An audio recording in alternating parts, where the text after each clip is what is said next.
नमस्कार दोस्तों, आज हम कक्षा 7वीं की हिंदी की पाठ्य पुस्तक वसंत भाग 2 से पाठ 8 रहीम के दोहे पढ़ेंगे। दोहों का सार। प्रश्न: रहीम के दोहे शीर्षक दोहों का सार अपने शब्दों में लिखिए। उत्तर: रहीम ने इन दोहों में मानव जीवन में नीति के महत्व को दर्शाया है। रहीम ने बताया है कि संपत्ति को देखकर तो सभी सगे संबंधी बन जाते हैं, किंतु सच्चा मित्र तो वही होता है जो मुसीबत में भी काम आए, अर्थात मुसीबत में भी आपकी हर संभव सहायता के लिए तैयार रहे। हमें अपने मित्रों का कभी साथ नहीं छोड़ना चाहिए। जैसे मछलियाँ पानी का साथ नहीं छोड़ती, वृक्ष अपने फल कभी स्वयं नहीं खाते, अर्थात अपने फल दूसरों को देते हैं, और तालाब भी पानी दूसरों के लिए संचित करता है। इसलिए हमें भी सदा दूसरों के हित का ध्यान रखना चाहिए। क्वार मास के बादल की गर्जन की भांति ही अमीर पुरुष निर्धन होने पर पिछली बातों को दोहराता रहता है। मनुष्य को सदैव धरती की भांति सहनशील होना चाहिए, तभी वह सुखमय जीवन का आनंद उठा पाएगा। दोहों के सप्रसंग सरलार्थ। कहे रहीम संपत्ति सगे, बनत बहुत बहु रीत। विपत्ति कसोटी जे कसे, तेई सांचे मीत। शब्दार्थ: सगे सगे संबंधी, बनत बनते हैं, बहु अनेक, रीत प्रकार, विपत्ति मुसीबत, कसोटी कसे कसोटी पर खरा उतरता है, तेई वह, सांचे सच्चा, मीत मित्र। प्रसंग: प्रस्तुत दोहा हमारी हिंदी की पाठ्य पुस्तक वसंत भाग 2 में संकलित रहीम के दोहे शीर्षक कविता से लिया गया है। इसके कवि रहीम हैं। इसमें कवि ने सच्चे मित्र के बारे में बताया है।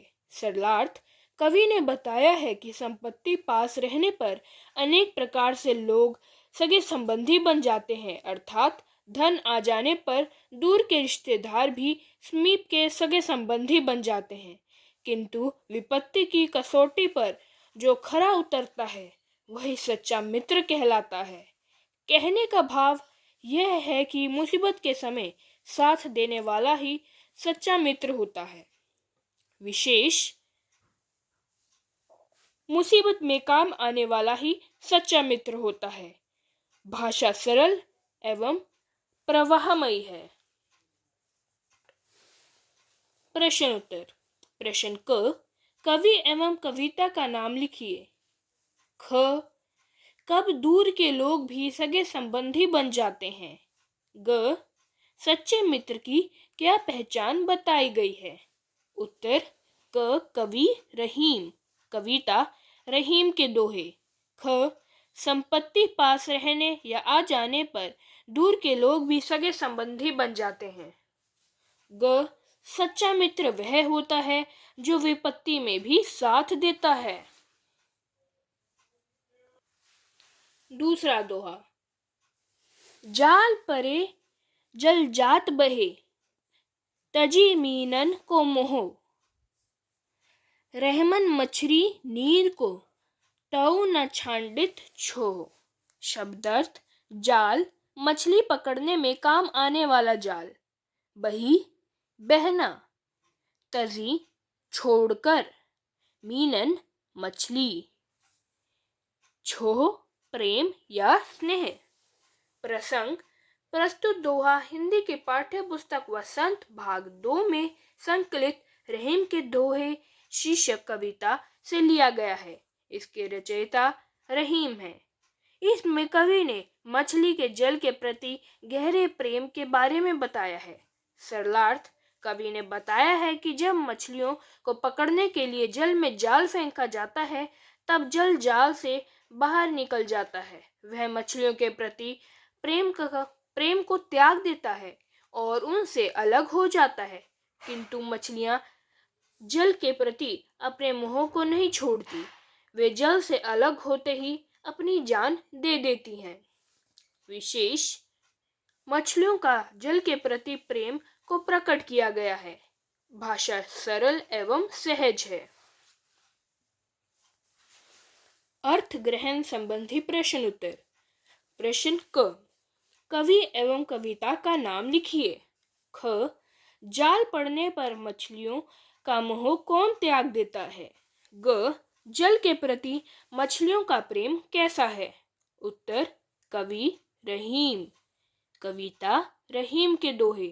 ख, जाल पड़ने पर मछलियों का मोह जल त्याग कर जाल में से बाहर बह जाता है। ग, जल के प्रति मछलियों का प्रेम सच्चा है, क्योंकि मछलियां जल से अलग होकर अपने प्राण त्याग देती हैं। दोहा 3। तरुवर फल नहीं खात है, सरवर पियत ना पान। कहे रहीम पर काज हित, संपत्ति संचय सुजान। शब्दार्थ।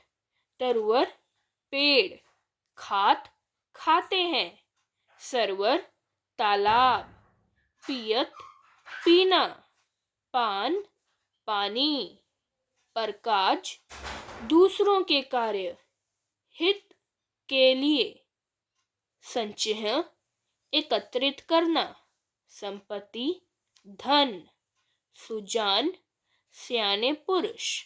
प्रसंग।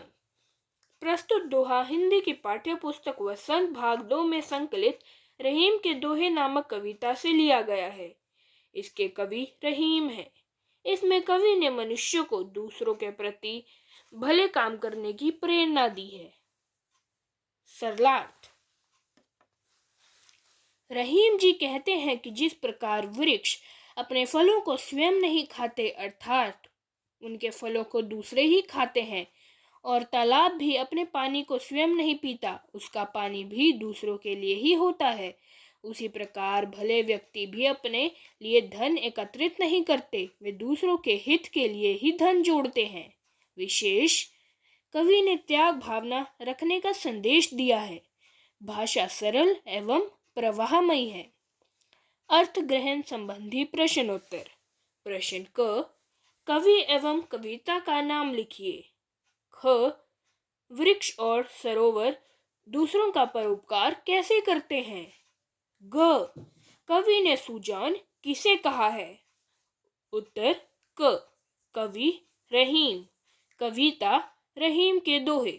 ख, वृक्ष अपने फलों को स्वयं न खाकर दूसरों को देता है, इसी प्रकार सरोवर तालाब भी अपना पानी स्वयं न पीकर दूसरों को देता है। ग, कवि ने सुजान अर्थात महान व्यक्ति उसे कहा है जो अपनी संपत्ति दूसरों के भले के लिए संचित करता है। दोहा 4। थोथे बादर कवार के, जो रहीम गहरात। धनी पुरुष निर्धन भय, करें पाछली बात। शब्दार्थ। थोथे खाली, बादर बादल, कवार आश्विन का महीना, गहरात गरजना, पाछली पिछली बीते हुए समय की बात। प्रसंग। प्रस्तुत दोहा हिंदी की पाठ्य पुस्तक वसंत भाग 2 में संकलित रहीम के दोहा नामक कविता से लिया गया है। इसके रचयिता कविवर रहीम है। इसमें कवि ने बड़ा चढ़ाकर बातें करने वाले व्यक्तियों के बारे में बताया है। सरलार्थ। कवि का कथन है कि जिस प्रकार क्वार के महीने में गहराने वाले बिना पानी वाले बादल केवल गरजते हैं, वर्षा नहीं करते, उसी प्रकार धनी व्यक्ति गरीब हो जाने पर भी अपनी पिछली बातों को याद करके घमंड भरी बातें बोलता रहता है। उसके पास कुछ भी न रहने पर भी उसका घमंड नष्ट नहीं होता। विशेष क्वार मास के बादलों की तुलना धनी से निर्धन हो जाने वाले व्यक्तियों से की गई है। सरल एवं प्रवाहमयी भाषा का प्रयोग किया गया है। अर्थ ग्रहण संबंधी प्रश्नोत्तर। प्रश्न क, कवि एवं कविता का नाम लिखिए। ख, आश्विन के बादलों की क्या विशेषता है। ग, अमीर लोग गरीब हो जाने पर कैसी बातें करते हैं? उत्तर क। कवि रहीम। कविता रहीम के दोहे। ख। अश्विन मास में बादल उमड़ घुमड़ कर आते हैं किंतु वर्षा नहीं आती। वे केवल गरजते हैं, पानी नहीं बरसाते। ग। अमीर लोग जब गरीब हो जाते हैं तब वे अपनी अमीरी की पिछली बातों को याद करके घमंड भरी बातें कहते रहते हैं।